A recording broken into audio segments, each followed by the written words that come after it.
Okay, guys, welcome back. I'm still in 7C, but this time I'm going to look at solving a system of linear equations without a unique solution. So one of the ideas we haven't kind of revisited from year 11 is the fact that not all matrices actually have an inverse.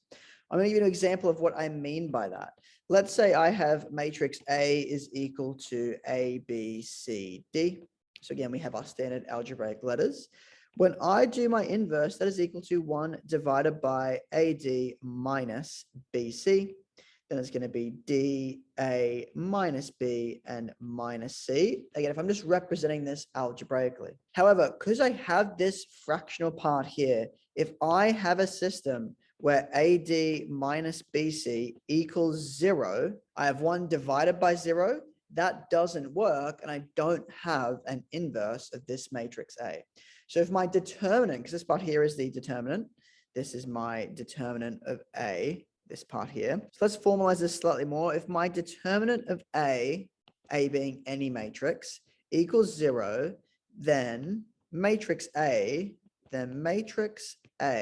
does not have an inverse. If my determinant of my matrix equals 0, then the matrix does not have an inverse.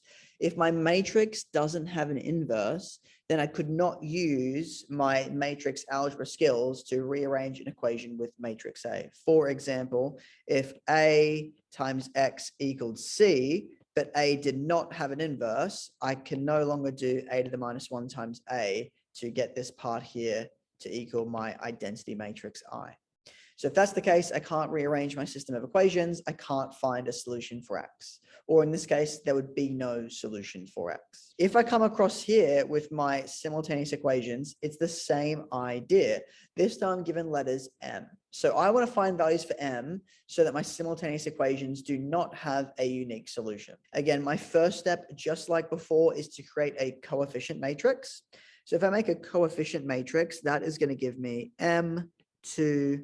Well, X has got a coefficient of 1, and it's going to be M minus 1. And let's just put that whole thing in brackets so we know that's all nice and together. Same second part, this is going to be XY, and this is going to equal 4, 2. Now, to use the kind of letters I used before, if I say, well, this is the same thing as AX is equal to C, well, then I would need to find my inverse of A. So if I take the determinant of this matrix here, I can say the determinant of matrix M1 M minus 1 must equal 0.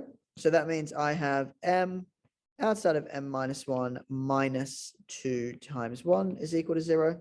If I expand all of that out, I'm going to wind up with M squared minus M minus 2 equals 0. Now I just do my factorizing methods. Two numbers that multiply to give -2 add to give -1 is going to be M minus 2, M plus 1. Therefore, M is going to equal 2 or M equals -1. Now, they're going to be the two solutions for which it does not have a unique solution. However, with a lot of these questions, kind of the next part on is, when is there infinite solutions versus when is there no solutions. So that's why the word unique is important, because for one of these values, I'm going to get infinite solutions. So I do have a solution, I just don't have a unique solution. And I highlighted 2, but it actually might not be the number 2. I just was highlighting one of those 2 answers will give me that. There's no way really to tell which number is going to give me which solution. So I need to now substitute each of these values of M into my original system of equations. So let's just label this 1 and 2, equation 1 and equation 2. So if I sub M equals 2 into 1 and 2, I'm going to wind up with 2x plus 2y is equal to 4.